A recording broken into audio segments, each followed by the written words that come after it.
स्वर्ग और नरक की कहानी। एक बार की बात है, गांव में एक पवित्र व्यक्ति रहता था। वह हमेशा स्वर्ग और नरक के बारे में जानने के लिए उत्सुक रहता था। एक दिन पवित्र व्यक्ति भगवान से मिला। जब वह भगवान से मिला तो उसने पूछा, प्रभु, क्या आप मुझे बता सकते हैं कि स्वर्ग और नरक कैसा है? भगवान मुस्कुराए और उसे दूसरी दुनिया में ले गए। वहां वे दो दरवाजे के सामने खड़े थे। भगवान ने उसे जाने के लिए कहा और प्रत्येक दरवाजे के अंदर खुद जाकर देखने के लिए कहा। पवित्र व्यक्ति ने जाकर पहला दरवाजा खोला। वहां उसने एक बड़ी गोल मेज देखी जिसके चारों ओर लोग बैठे थे। मेज के बीच में स्वादिष्ट सूप का एक बड़ा बर्तन रखा गया था। वहां बैठे सभी लोगों के हाथों में बहुत लंबी चम्मच थी। मेज के बीच में स्वादिष्ट सूप के बर्तन तक पहुंचने के लिए चम्मच काफी लंबी थी, लेकिन लंबे चम्मच के कारण भोजन से भरी चम्मच लोग मुंह में नहीं ले पा रहे थे।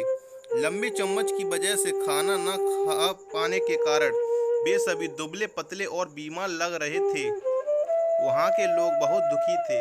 वहां पीड़ित लोगों के दुख को देखकर पवित्र व्यक्ति कांप उठे। उस कमरे में बाहर आया और दूसरे कमरे का दरवाजा खोला। दूसरा कमरा बिल्कुल पहले कमरे जैसा ही था। बड़ी गोल मेज और उसके बीच में एक स्वादिष्ट सूप का बर्तन था। वहां बैठे सभी लोगों के हाथों में लंबी चम्मच थी, लेकिन यहाँ के लोग स्वस्थ थे। वे एक दूसरे से बातें कर रहे थे और खाना खा रहे थे। पवित्र व्यक्ति यह देखकर प्रसन्न हुआ और उस कमरे से बाहर आ गया। फिर पवित्र व्यक्ति भगवान के पास गया और कहा, मुझे समझ नहीं आया कि दोनों कमरे एक ही जैसे हैं, फिर भी एक कमरा दुख से भरा है और दूसरा सुख से भरा है। भगवान ने उसे समझाया, आपने देखा कि लंबे चम्मच दूसरों को खिलाने के लिए हैं, ठीक ठाक हैं, लेकिन खुद को खिलाने के लिए ठीक नहीं हैं। आप जिस कमरे में पहले गए थे वह नरक था।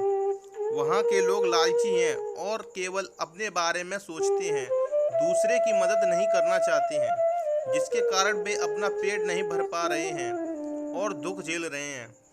और दूसरा कमरा स्वर्ग था।